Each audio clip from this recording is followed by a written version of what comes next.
देखेंगे विषय सूची। तो आइए देखते हैं। हमारा पहला पाठ जो पढ़ने के लिए दिया गया है वो दिया गया है पाठ 1 वास्तविक संख्या, जिसको हम लोग बोलते हैं रियल नंबर। और पाठ 2 है बहुपद, जिसको पॉलिनोमियल्स बोलते हैं। पाठ 3 है दो चर वाले रैखिक समीकरण युग्म, जिसको pair of linear equations in two variables. पाठ 4 है द्विघात समीकरण, जिसको कहा जाता है इंग्लिश में क्वाड्रेंटिक इक्वेशंस। पाठ 5 है समांतर श्रेणी, जिसको हम लोग बोलते हैं अर्थमेटिक प्रोग्रेशन, इसको शॉर्ट में हम लोग एपी भी कहते हैं। पाठ 6 है त्रिभुज, जिसको हम लोग कहते हैं ट्रायंगल। पाठ 7 है नियामक ज्यामिति, कोऑर्डिनेट ज्योमेट्री। पाठ 8 है त्रिकोणमितीय अनुपात एवं सर्वमिकाएँ, ट्रिगोनोमेट्री, रेशियो एंड आइडेंटिटीज। पाठ 9 है त्रिकोणमिति के कुछ अनुप्रयोग, सम एप्लीकेशंस ऑफ ट्रिगोनोमेट्री। पाठ 10 है वृत्त, जिसको हम लोग कहते हैं सर्किल। पाठ 11 है रचनाएं, कंट्रैक्शंस। पाठ 12 है वृत्तों से संबंधित क्षेत्रफल, एरिया रिलेटेड टू सर्किल्स। पाठ 13 है पृष्ठ क्षेत्रफल और आयतन, यानी सरफेस एरिया एंड वॉल्यूम्स। पाठ 14 है सांख्यिकी यानी स्टैटिक्स। पाठ 15 है प्रायिकता या संभाविता, जिसको हम लोग कहते हैं प्रोबेबिलिटी। तो ये हमारा 15 चैप्टर टोटल पाठ 15 है, और 15 जो चैप्टर है जो तो टोटल पाठ है उसको हम लोग कवर करेंगे। तो सबसे पहले आज हम लोग चलेंगे वास्तविक संख्या रियल नंबर पाठ 1 पर। तो चलिए बढ़ते हैं वास्तविक संख्या की ओर। चलिए आइए दोस्तों देखते हैं वास्तविक संख्या रियल नंबर। तो सबसे पहले जान लेते हैं कि ये रियल नंबर क्या होता है। रियल नंबर अर्थात वास्तविक संख्याएं क्या होती है। तो वे संख्याएं जो गिनती के रूप में लिखी जाती है, जो धनात्मक होती है, वो सारी की सारी संख्याएं वास्तविक कहलाती है। अब ये हम जानते हैं इसके पहले कि परिमेय संख्या और अपरिमेय संख्या क्या होती है, क्योंकि ये दोनों का इसमें बहुत ही प्रयोग होता है और इस पर बहुत सारे प्रश्न भी आते हैं। तो बिल्कुल इसको गौर से समझिएगा। परिमेय संख्याएं वे संख्याएं होती है जिसे P/Q के रूप में लिखा P/Q के रूप में लिखा जा सकता है। जैसे हम कह सकते हैं 5, 7, 9, 12/7, 5/12, 3/9। इस प्रकार की सारी सभी संख्याएं होती है जो परिमेय संख्याएं होती है। लेकिन जो अपरिमेय संख्या होती है इसे हम कैसे समझ सकते हैं। तो इसे हम मेन रूप से जानेंगे कि वे संख्याएं जो या जिसे P/Q के रूप में नहीं लिखा जा सकता है, तो वे अपरिमेय संख्याएं होती है। अपरिमेय संख्याएं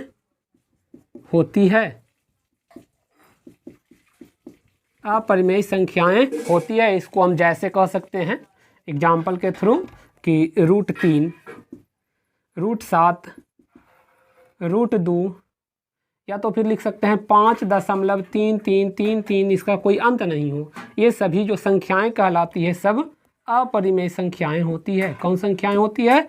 अपरिमेय संख्याएं होती है। तो चलिए आगे बढ़ते हैं। आगे का जो हमारा टॉपिक है वो है एल्गोरिथम, विभाजन एल्गोरिथम, यूक्लिड विभाजन एल्गोरिथम, यूक्लिड विभाजन एल्गोरिथम। ये क्या होता है यूक्लिड विभाजन एल्गोरिथम? तो हम इस विधि से HCF ज्ञात करते हैं। इस विधि से हम HCF ज्ञात करते हैं, यानी महत्तम समापवर्तक। तो बच्चों आप लोगों ने महत्तम समापवर्तक बहुत बनाए होंगे बचपन में, या यूँ कह सकते हैं चौथे पाँचवें क्लास में, तीसरे चौथे पाँचवें छठे सातवें सभी में आया होगा HCF ज्ञात करने के लिए।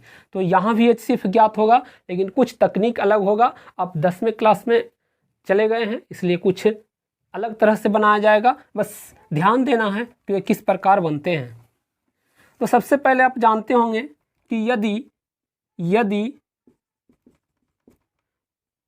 कोई दो संख्या A और B दिया हुआ है, तो उसमें जो संख्याएं उपस्थित होती है पूर्ण संख्याएं, वे और Q और R होंगे, Q और R होंगे। हम यूं इस प्रकार कह सकते हैं कि यदि कोई संख्या A में यदि हम B से भाग दे रहे हैं, तो भागफल यदि Q प्राप्त हो रहा है और शेषफल रिमाइंडर यानी R प्राप्त हो रहा है, तो हम इसको एक सूत्र बचपन में अपनाते थे, भाज्य बराबर भाजक गुने भागफल अजोड़ शेष। तो यहाँ भाज्य हम कह सकते हैं कि A बराबर B भाजक है, Q भागफल है और शेषफल R है, यानी A बराबर BQ प्लस R। जहाँ क्या ध्यान देना है कि R जो है हमेशा छोटा होना चाहिए Q से, जहाँ R जो है हमेशा छोटा होना चाहिए किससे, Q से, ये ध्यान रखना है। तो ये हमारा इस पर मेन सूत्र यानी मेन टॉपिक निकल रहा है। तो आइए इस पर हम कुछ हिसाब को देखते हैं। जैसे तो ध्यान दें कि यूक्लिड विभाजन एल्गोरिथम का प्रयोग करके 867 और 255 का HCF यानी मशक ज्ञात करना है। तो आइए मेरे दोस्तों देखिए किस प्रकार ये बिल्कुल आसानी से बनता है। हमारा संख्या जो दिया हुआ है 867 दिया हुआ है और 255 दिया हुआ है। तो इसमें सबसे पहले देख लें कि कौन सा संख्या बड़ा है और कौन सा छोटा है। तो जो बड़ा है उसको A मान लेंगे और दूसरे संख्या को B मान लेंगे, यानी कि B से भाग करेंगे A में, यानी 255 से भाग करेंगे 867 में। कितना बार लगेगा, तो 3 बार लगाइए। 5 तिया 15, 5 तिया 15, 1 16 और 3 दूनी 6 1 7, 765 लगा दिए। और हमारा इसको घटा लीजिए, 7 में से 5 2, 6 में से 6 0, 8 में से 7 1, 102 आ गया। अब हम पुनः ये जो 102 आया इसको से लगाएंगे किसमें, तो 255 में। 255 में लगाएंगे तो 102 दूनी 204 और 3 बार लगाएंगे तो 300 ज़्यादा हो जाएगा, यहाँ 255 ही है, 2 बार लगाना है। तो 2 बार लगाते हैं, कितना होगा 204। घटा लेंगे, घटाने पर 5 में से 4 1, 5 में 0, 5 की 5 कट। अब हमारा जो बचा है 51 बचा है। 51 को फिर से लगाएंगे किसमें जी, 102 में। तो आइए देखते हैं, 51 दूना 102, यानी हमारा मेन रूप से 102 हो गया, यहाँ कट के क्या हो गया, खत्म हो गया। हम सबसे पहले देखें कि के वो टॉपिक में बना है हमारा 1 2 3। तो इसको सबसे पहले हम एल्गोरिथम यहाँ बनाएंगे, या साइड में बना सकते हैं या नीचे बना सकते हैं। तो हम यहाँ लिखते हैं यूक्लिड विभाजन एल्गोरिथम से, यूक्लिड विभाजन एल्गोरिथम से क्या होता है, A बराबर BQ प्लस R। A बराबर BQ प्लस R। सबसे पहले इसमें देखें कि A बराबर है 867 बराबर B के मान है 255 गुना Q के मान है 3 और प्लस R के मान है 102। चूँकि अभी R का मान शेष शून्य नहीं आया है, जब शेष शून्य आ जाए तब हमारा HCF निकल के आता है। फिर दूसरे टॉपिक में देखेंगे A के मान है 255 बराबर B के मान है 102 गुना Q के मान है 2 प्लस R के मान है 51। तीसरे टॉपिक में जो हमारा आया है वो A के मान है 102 और B के मान है 51 और Q का मान है 2 और शेषफल जो प्राप्त हुआ है हमारा 0 प्राप्त हुआ है। तो हम यहाँ लिख देंगे, चूँकि रिमाइंडर r बराबर 0 यहाँ प्राप्त हो गया है। इसमें लिख देंगे r बराबर नॉट इक्वल टू 0, इसमें भी r बराबर नॉट इक्वल टू 0। तो जहाँ हमारा r बराबर यानी रिमाइंडर यानी शेषफल शून्य आ गया, वहाँ पर हमारा b का मान जो होता है वो HCF होता है, अर्थात हमारा जो HCF होगा वह कौन सा संख्या होगा, 51 होगा। ये हमारा आंसर हो गया। तो इसी प्रकार आपको बनाना है, एल्गोरिथम का प्रयोग करके HCF ज्ञात करना है। तो संख्या किसी भी प्रकार का हो, HCF जब भी एल्गोरिथम का बनाना है तो यही सिस्टम है बनाने का। तो आइए दोस्तों देखते हैं हम लोग अपना दूसरा नंबर प्रश्न। तो यूक्लिड विभाजन एल्गोरिथम का प्रयोग करके 196 और 3822 यानी 3822 का HCF ज्ञात करना है। तो बिल्कुल पिछले वीडियो में हमने पिछले जो क्वेश्चन नंबर 1 में हमने आपको बताया था, चलिए उसका थोड़ा सा अलग टाइप करके इस बार बताएंगे, ताकि जो भी आपको अच्छा लगे, जो भी टॉपिक अच्छा लगे उस टॉपिक पर आप बना लें। तो देखिए सबसे पहले इसमें वही प्रक्रिया करेंगे, 196 और 3822 दोनों में बड़ा छोटा कर लेंगे। तो ये हमारा बड़ा है और ये छोटा है, यानी ये आपको A हो जाएगा और ये आपको B हो जाएगा। यानी 196 से भाग करेंगे 3822 में, 3822 में। तो देखेंगे कि इसमें लगाएंगे कितना बार लग जाएगा, 196 में 3822 से लगाएंगे 200 है, तो 2 दूनी 400 ज़्यादा हो रहा है, एक बार में 196 घटा देंगे, 10 2 12 में से 6 ये हो गया 7, 10 7 17 में से 9 8, 2 में से 1 186 बच गया, इस पर हम उतार देंगे 2। देखते हैं 1800 है, तो लगभग लग जाएगा 9 दूनी 1800, 9 बार लग जाएगा,